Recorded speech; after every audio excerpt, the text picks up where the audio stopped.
As business owners, we often find ourselves caught up in the frenzy of content creation and marketing, constantly chasing that next big thing, maybe creating that next video or thinking that the next video is going to go viral. But what happens? What if we took a slightly different approach? What if we embraced mindfulness and slowness in our journey? And I know that mindfulness might sound a little bit woo for this podcast, but hear me out. Today's episode is part of a mini-series called Mindful Content Creation, where we talk about different strategies to help you be more intentional and purposeful in your content creation as part of your entrepreneurial journey.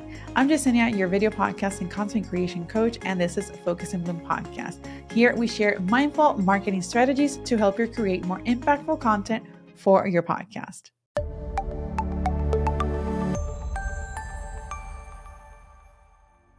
Being mindful about content creation and marketing in general means being intentional with your message, understanding your audience, and doing so on a deeper level. Also, it means aligning your values with your marketing strategies. So it's not about going and grabbing your camera, creating a reel, creating a podcast, creating a YouTube channel because everybody is saying you need to do this. No, it's really pausing and keeping present your purpose, your mission, and then figuring out and deciding if creating that reel, creating that podcast, creating that YouTube channel is a good tool that will then be in alignment with your goals and then help you move forward and be purpose driven in terms of when you're creating content and how you're creating content so that you're able to reach the right audience and make that impact that you are wanting to make with your audience and your community. So mindful content creation is about creating content that resonates with your customers and brings value to their lives and makes that impact. It also allows you to build that genuine connection and cultivates long-term relationships. So that means that you're building that know, like, and trust. So let's talk about the importance of slow, intentional days. And when I say slow, it's not just slow as in lazy. It's like intentional and purpose-driven. We currently live in a world where we're glorified by the constant productivity in the hustle. And I've mentioned this before. I personally do not like the word hustle because it kind of has a little bit of workaholic tendency. So, and I do get it where it comes from and I understand it, but we often switch that by thinking, we often associate that hustle with if you're not working all the time, you're not doing anything, or you're actually not working, or, you're not worthy of, the success that you want. So there's a lot of imposter syndrome going on there, and that pressure of like, you need to be working. And that's not the truth. That's not the reality of it. So my invitation to you with this episode and with the series is for you to take a step back, slow down, maybe do a little bit of a pause so that you can actually take a look at where everything is, how you're doing, how you're feeling about the content that you're creating, and analyze the results that you're getting with the content that you're creating, with your services, with your business and everything. And then from there, allow that time that you'll take for that pause to then recharge, reflect, and then make more conscious, purpose-driven decisions. So slowness doesn't mean being lazy or unproductive. It's being deliberate with your time and your tasks and focusing on what truly matters and being present in the moment. So when you embrace those slow days, what you can do is, some of the benefits of doing that is you can help reduce stress. You can also increase your creativity and find more joy in your work. I can't remember if I talked about it in this episode or in my Spanish podcast in Bloom Creativo, but I talked about my 4-day work week and how I went from being extremely burned out a few years ago to then slowly reducing my work hours during the week, but being intentional in how I managed to do that. So going from working Monday through Friday plus whatever time I could dedicate on the weekends to then Monday through Thursday and then half day Fridays, and then see how that works. And then up to where I'm like right now, where I'm working Monday to Thursdays, but Monday is actually my CEO day. This actually took a lot of time, but it really has allowed me to be very intentional with the things that I want to launch, with the clients that I want to work with how I'm charging for the services that I'm charging, because all of this will help me create that quote unquote perfect, because nothing is perfect, but as perfect as possible, work-life balance that works for me, for my life, and for the goals that I have. So I want you to see this as an opportunity for you to observe and reflect on the things that you're doing so that whatever it is that you're doing is actually working in favor of your version of that work-life balance. So to help you with this, I'm going to be sharing some tips to help you integrate mindfulness into your content creation and your marketing practices. And the first one is start by setting clear intentions with your content. Ask yourself why you're creating it and what value it brings to your audience. Take the time to understand your audience's needs, but also be aware of what season in your business you're in. If you're in a growth season or if you're in a launching season, all of this will come into play in the way that you are creating the content, planning your content, and then sharing it across your different platforms. Number two is to practice mindfulness while creating content. And this means to be fully present in the process and focus on quality over quantity.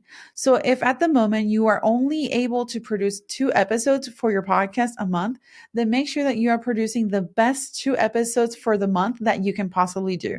And then when you have more time, more creative energy, more space in your day, in your week, and the resources required for you to then produce more than that, then by all means go for it. But be very intentional as you're increasing this amount of production because again, you want to make sure that you're keeping that quality in the content that you're sharing, not just increasing the quantity of what you're sharing. The next one is to embrace slow and intentional days. And this means scheduling regular breaks, setting boundaries, and prioritizing self care.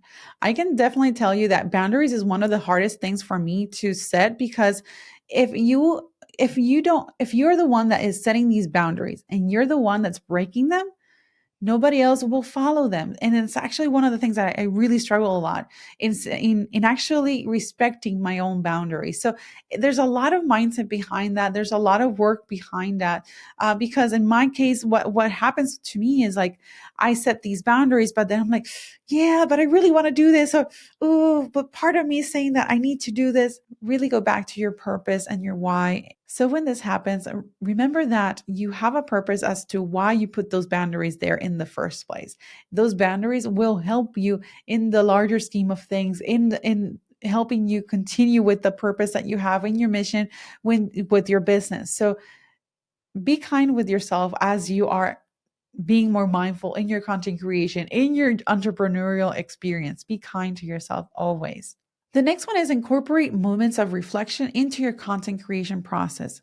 So take some time to consider the impact of the message that you're sharing and the work that you're putting out there. This could be part of those slow intentional days. This could be something where you're evaluating your analytics, where you're evaluating the performance of your podcast every month, every quarter, and see what is resonating. If are you seeing any trends in the content? How are you feeling with the content that you're putting out there?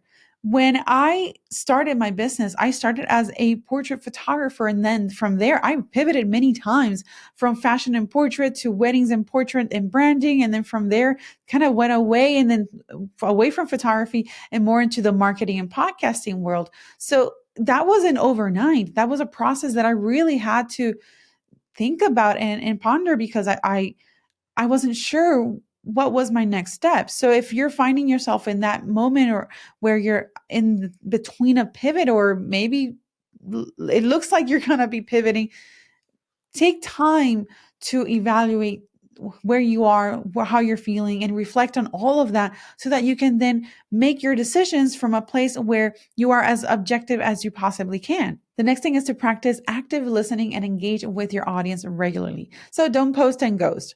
Respond to your audience's comments and ask for their feedback and build meaningful connections. And I know it's kind of hard to get feedback because we're always afraid of not getting the response that we want, but it's actually a good opportunity for us for growth. And it's one of the things that I would always tell my students is like, when students would present their work in class, I would always ask everybody to say why they liked it or why they didn't like it and actually pinpoint something. So don't just say like, I like this or I'm not liking it, but like really go deeper. Like, What is it that is moving you? What is it that is not causing any effect in your life or in at that moment? So yes, listen to what your business is telling you. The next one is to experiment with different content formats and delivery methods to keep your marketing strategies fresh and engaging. Not only that, but as you're doing this, you're also working with your creativity. You're avoiding having to do the same repetitive things. So the more things that you are experimenting and testing, the better for you. Because first of all, if you don't try something, you won't know if you like it or if it works. So it's always good to be open-minded and be open to testing new things and trying out new things and being okay if something doesn't work out. The next one is to take time and evaluate and analyze. Kind of goes back to that, going to that slow and intentional day. You want to take time to evaluate and analyze everything and analyze the effectiveness of your marketing efforts, and then adjust your strategies based on the data that you find and the insights that you're gonna get. I'm going to go back to that SMART goals of like, what are your SMART goals? So specific, measurable, attainable, relatable, time bound. Use that as your guide as to like, where things are going. Have you reached those goals? What are you doing currently to reach those goals? Is there something in your journey that has made you not reach a milestone, but then you can look at that point and then realize that, oh, wait, there's something that I didn't take into account when I was setting these goals. And then that's a moment where you'll readjust. The next thing is that if you have a team that works with you, cultivate a supporting and nurturing work environment that encourages mindfulness and well-being for yourself and your team. Don't micromanage your team. Really don't. It's the worst. Leave room for their own creativity. Be clear with how you're sharing your goals and sharing the vision that you have for your business, and also be clear in their responsibilities, but create a space where everybody has a seat at the table, where everybody is valued and their insights are valued. Don't just be all micromanaging and want to control everything, because that's not going to help out. Not to mention that micromanagement doesn't actually work well with the productivity, so that's actually not great. So yes, let's avoid that. And finally, repurpose your content. Don't just create content for the sake of it, publish and forget it. Be intentional in what you're creating, in choosing the platforms that you're creating on and the type of format that you're creating, because you want to make sure that you're maximizing the time and the energy and the effort that you're putting to every single piece of content that you're sharing. So that's where podcasting and video podcasting becomes such a great tool, because it's part of that long form content that you can repurpose in so many ways. If you're creating a podcast, you can create a newsletter from that, a blog from that, several social media posts, several Instagram reels or YouTube shorts. You can even go create stories and go live and talk about that episode. So there's so many things and so many ways that you can repurpose one single piece of content. So be very intentional with the content that you're sharing, how you're creating it. And again, going back to acknowledging what season you're in, if it's your launch season or if you're in the growth season. So all of that will play together into what is your next type of content. What's the content that you're going to be creating next? I hope you found this episode insightful and inspiring, and remember to be mindful and intentional with what you do in your business and everything that you're putting out there in your content. Until next time, and don't forget to subscribe to the podcast so that you don't miss out any new episodes from this mindful content creation series. See you then. Whether you have a podcast in audio or video, as an entrepreneur, you want to make sure that your podcast has a purpose and a role within your business. If you're looking at ways to level up your podcast production, maybe you want to take it to video and you need help figuring out a workflow that makes sense to you, to your team, and a strategy that helps drive more connections and more sales, then you want to check out my podcast strategy sessions. You can visit focusandbloomstudios.com to learn more, or visit the link included in the description.